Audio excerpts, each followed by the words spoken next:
Liam Norman healing update. It's Sunday the 29th of June and it's 6:45 in the evening. I'm managing lots of triggers and I've almost repaired my marla bead, which I've damaged quite a lot, and some children walking past with 2 adult females, 3 female children and 3 female adults. Can you say male and female as a... Well, yeah, of course you can, as a child. Yeah, 3. There were 5 females. Sounds weird when it's a child. It's like 3 girls and 2 women. Oh my God. 2 adults and 3 children, all females. If you're watching my videos, hopefully me breaking down what I see and feel, especially when I'm in my neurosis, hopefully it gives you an idea of how my mind works. And I'm glad it was 6:45 when I checked, because if it was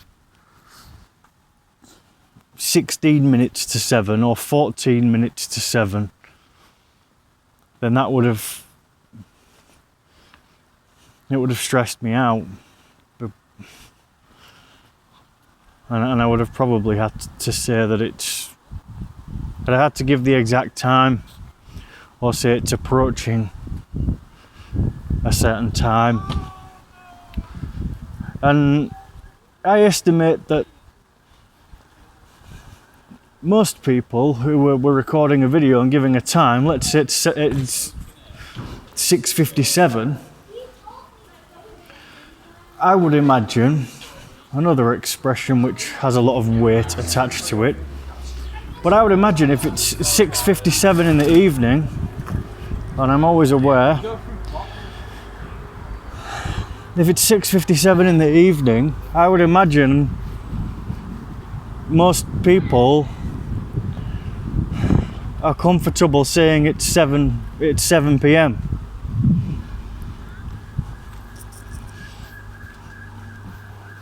But it wouldn't be 7 p.m. It would be 6:57. But if you trust yourself and you're giving someone the time, 6:57 or 7 p.m, very similar times. It doesn't really make much of a difference. But when you're stuck in your neurosis and your pain, like myself, everything has to be precise and exact, and it probably stems, another loaded word, from wanting to keep control.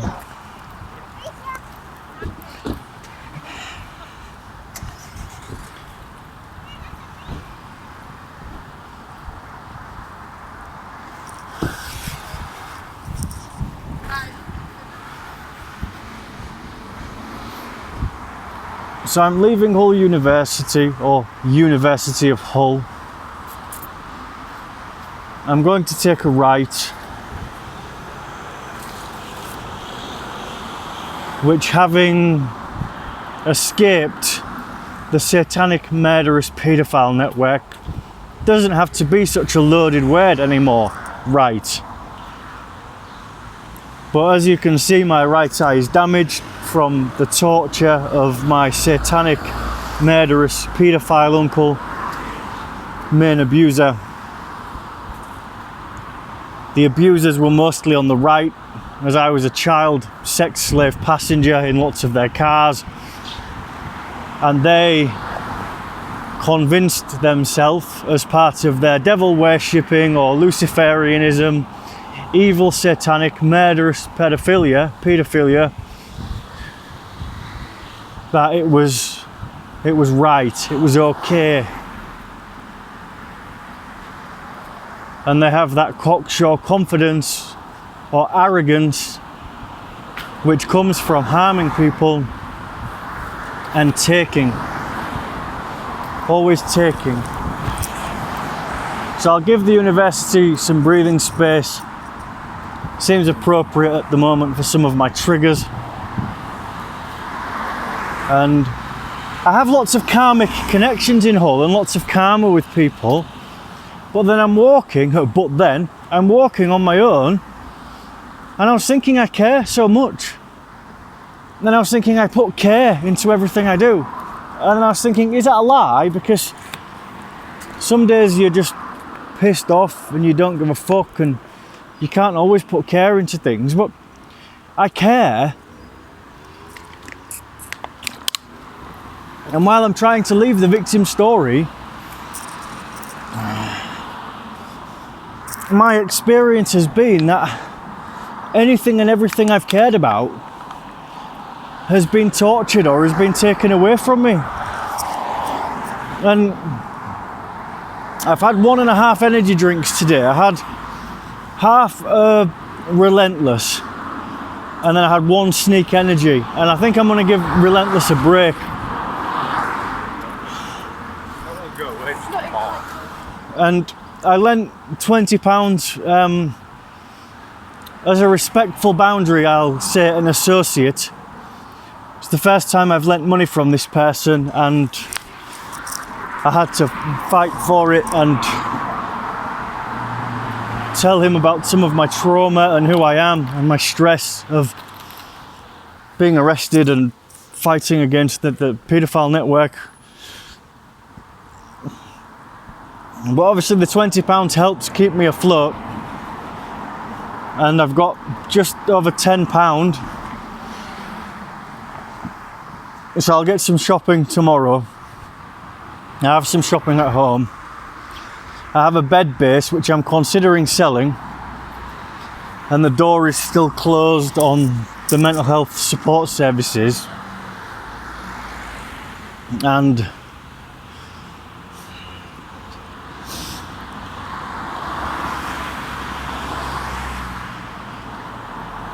I'm just going to recenter myself, because part of my ascension and healing and building my life is working with other institutions and organisations, and also doing my best to maintain my sovereignty, maintain my sovereign energy.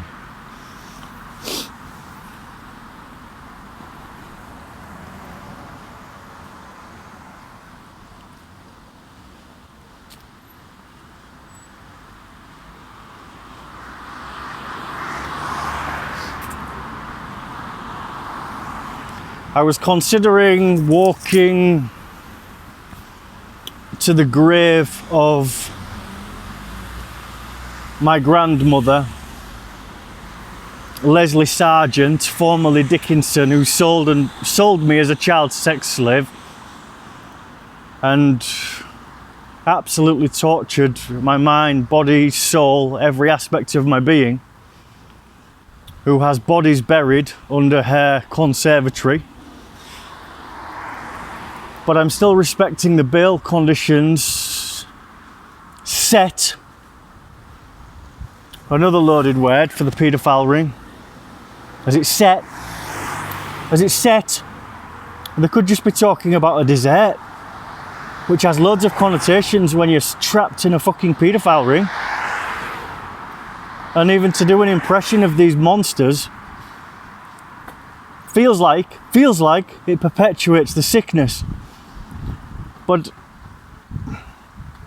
trusting my memory, as a boy with paedophiles at the table who are my family, possibly waiting for a dessert to set in the fridge.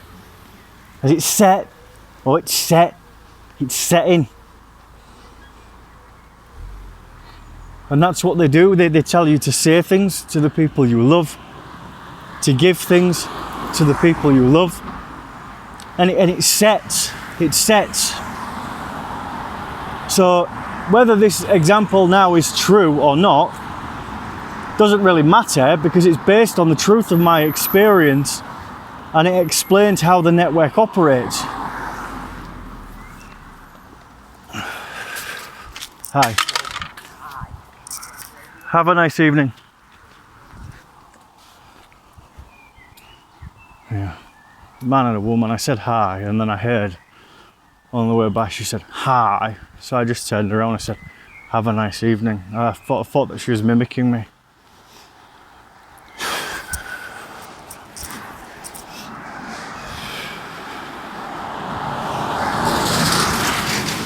Thought that.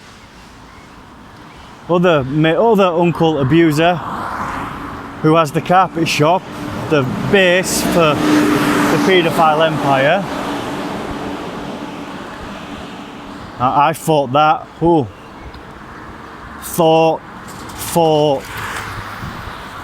I fought it like fuck until I was in. So that's what they're saying to you. They're saying they're in. They've crossed over the border into satanic murderous paedophilia, which allows them to release their rage and sexual torture and pain onto other children and adults in the form of sexual abuse, torture and murder, and it relieves them of their stress and it gives them some sort of safety in a satanic network where I know in my soul it's another trap, it's blackmail, it's perpetuation, it's a false freedom, it's evil. Obviously I'm free at the moment.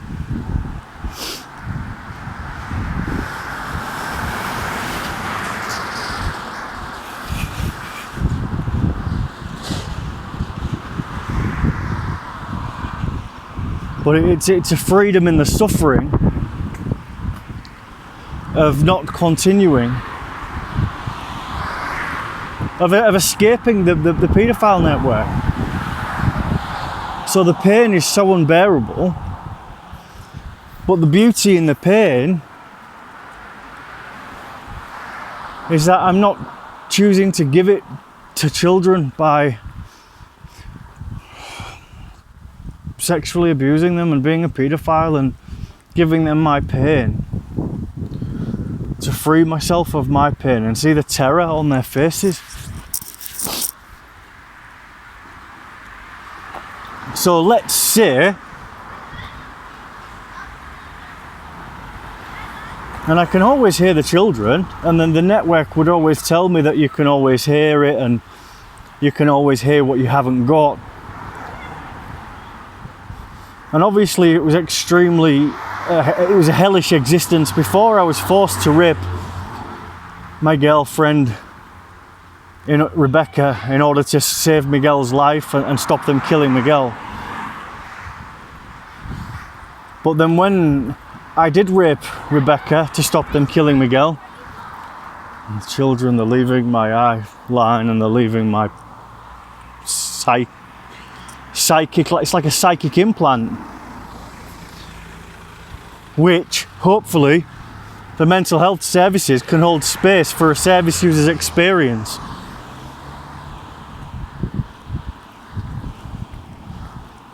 To help the way we support child sex trafficking survivors and people who have been through absolute hell.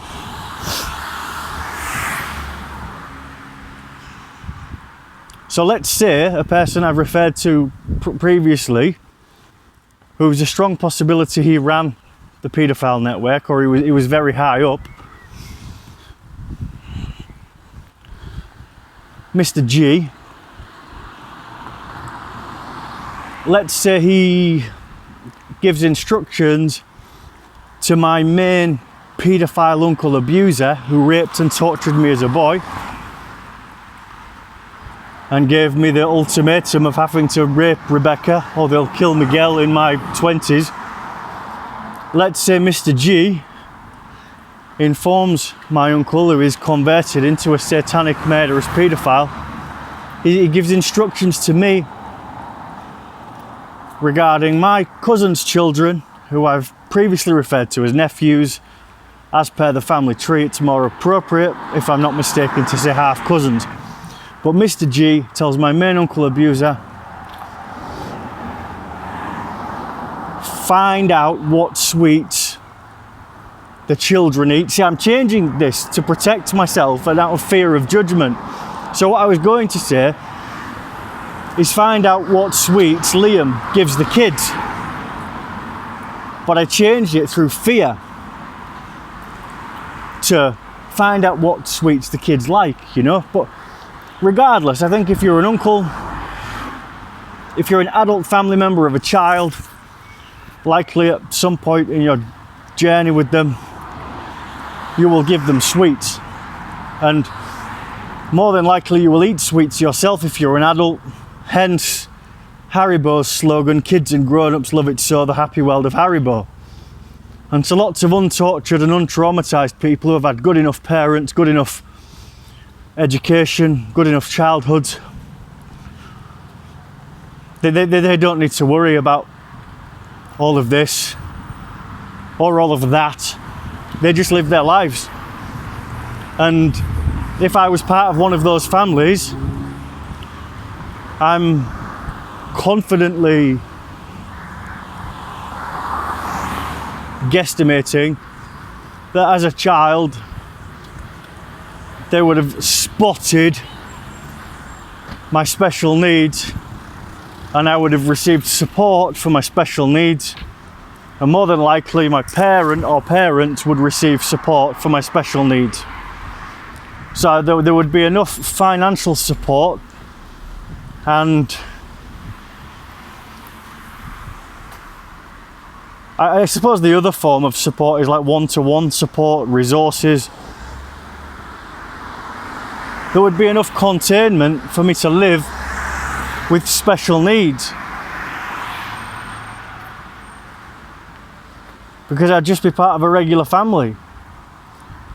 But because, as I've said, I know from my soul, my mum's brother, Lee Smirk, who I know in my soul has had special needs, was murdered circa 1970 as a child. My mum's little brother, the little brother of my other uncle abusers who became paedophiles. He had special needs. He was tortured, he was killed. The cover story was that he died in a house fire. So I believe that really scared my mum. It scared my mum to get support for me, who had special needs, because she'd survived a fucking evil bastard network. Or perhaps my mum wasn't a child sex slave, you know. I believe she was forced into prostitution, and the gangster Kev O'Loughlin, who apparently tainted my grandmother, tainted her darkness, which had set once Lee Smirk was murdered, whether she delivered the deadly blow or not. You know, as far as I know, she lived at Amberley House with my mum's stepdad, Jim, the father of my middle brother. So my mum's got an ethnic child, possibly I'm from a rape, and an incest child from a stepdad, who was a strong possibility, delivered the deadly blow to Lee Smirk when he was a boy. And then my mum has me to my dad, who is dead from a rape or from regular sex. And bringing an ethnic child into that hatred filled and fueled family was in some ways liberation for my mum, Carol, whether she is dead or alive. If you watch my other videos and my trauma talks, I think I talk about my t-shirt, what they gave me to wear in Egypt before I raped Rebecca, and it said wanted, dead or alive. I had a blow up inflatable, it's double negative, does that mean I'm stupid? Had an inflatable Lilo with a big phone on it, and I had to have photos to show that the network were in charge. So there's a lot of stories here. I'm going to bring us back.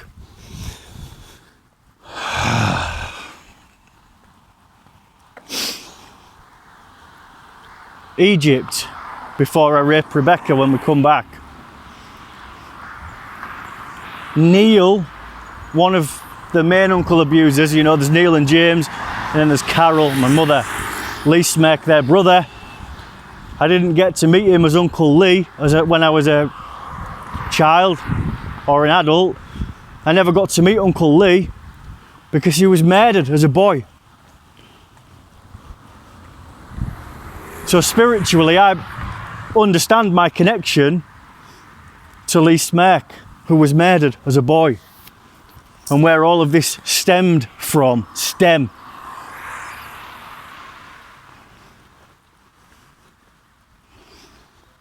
If you're growing flowers in your garden and you see the stem or shoot, or one of James's favourite words, who raped me as a boy, stalk.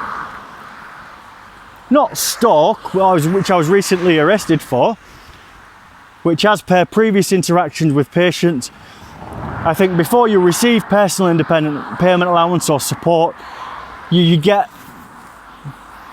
quote unquote, the shit kicked out of you by the police so they can see who you are, possibly protect you with the prints and pictures. But stalk, as in stalk of your broccoli. But to James it was stalk.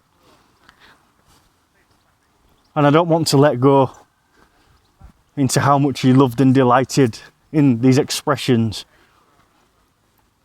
and how much of my trauma is repressed. And it's the most evil, torturous, brutal, murderous, barbaric trauma a person could ever experience in their life. And I lived most of my life with it invisible. That's the hell I live with. So I think in the Anneke, I'm going to continue with Anneke, and then maybe I'll change the pronunciation to Anneke. Anneke, fucking hell. I think it's the Anneke Lucas Podcast. Anneke Lucas. Anneke, I'm going to try and change to Anneke. The Anneke Lucas Podcast. I think one of the guests, or in one of the conversations, they're talking about like death matches. Possibly the Alandra Markman episode, which could be number 9, but it doesn't matter, he's there.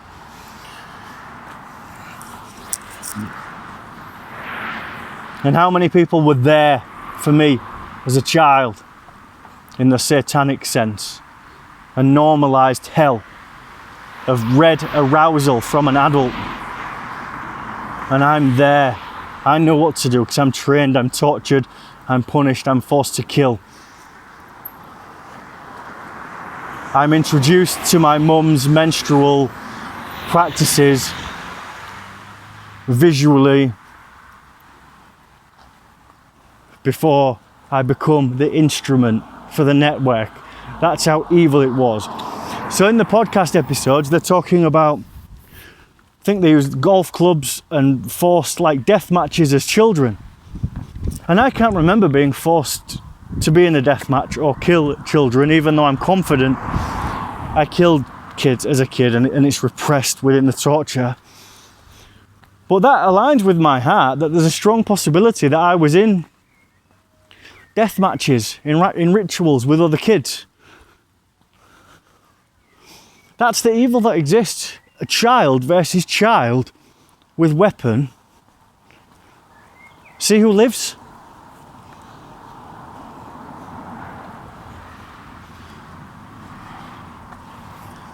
So let's say Mr. G speaks to main abuser James. Going to use a different suite. Now I'll trust myself, and it will perhaps heal my relationship now with this sweet, which I don't eat these sweets anymore because there's been too much karma with my family and the kids in my family, and too many triggers.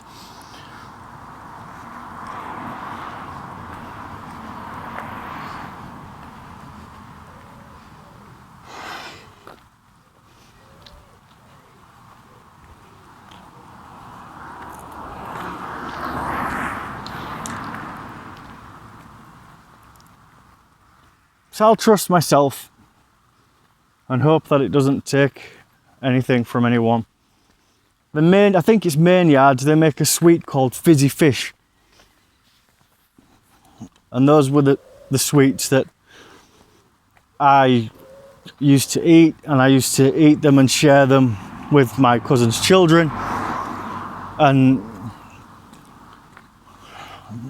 my family got in at many times in my life through the mind control.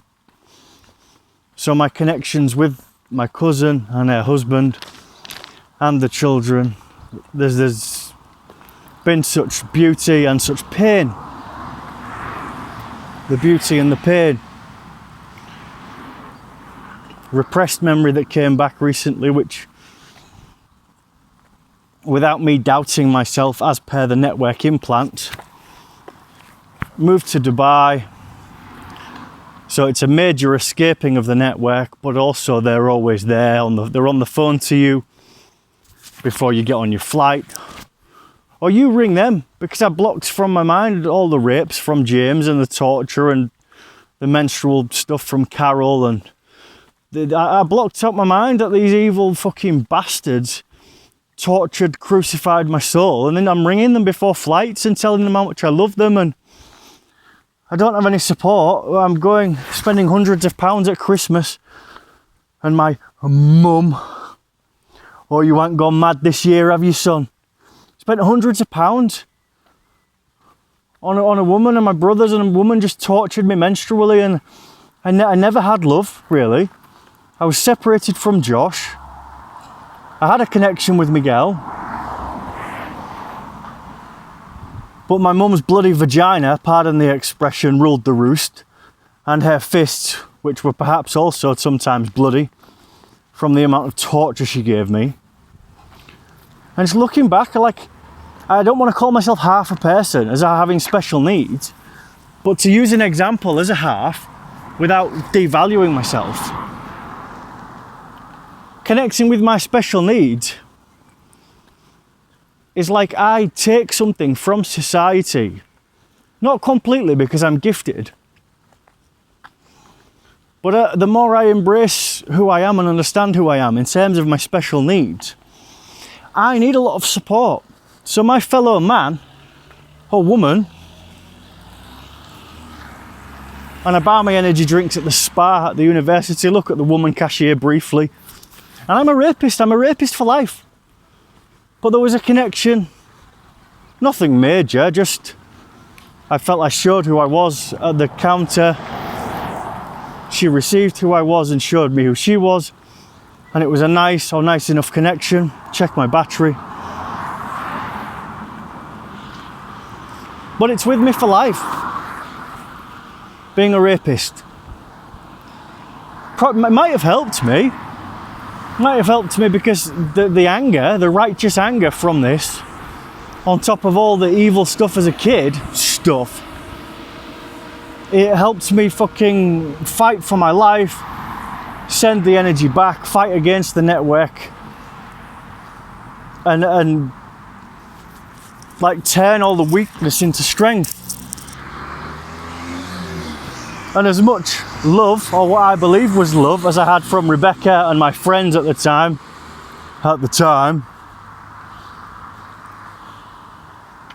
perhaps without this bind being in me, and the extra added stress and torture of this bind, 60% battery I'm on, and it's 13 minutes past 7 in the evening. So perhaps the love I had and the support I had before the rape was in would have never have gotten me to this point of such strength.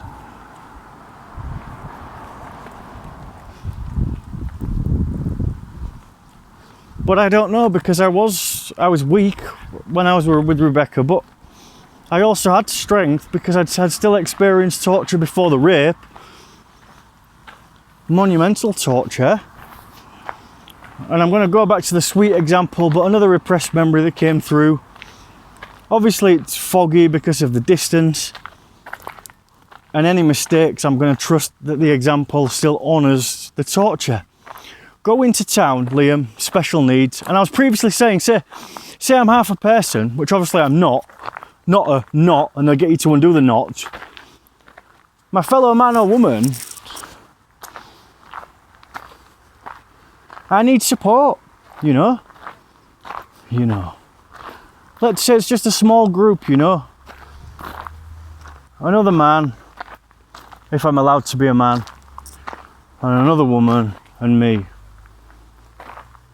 And they don't have special needs. It's 3 of us. But without support and honouring my example, it's 2.5. Business owner. Maybe I'm so severely, have such severe special needs.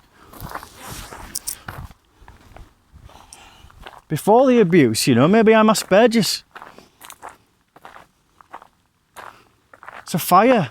I wear my ear defenders for a reason. I feel energy.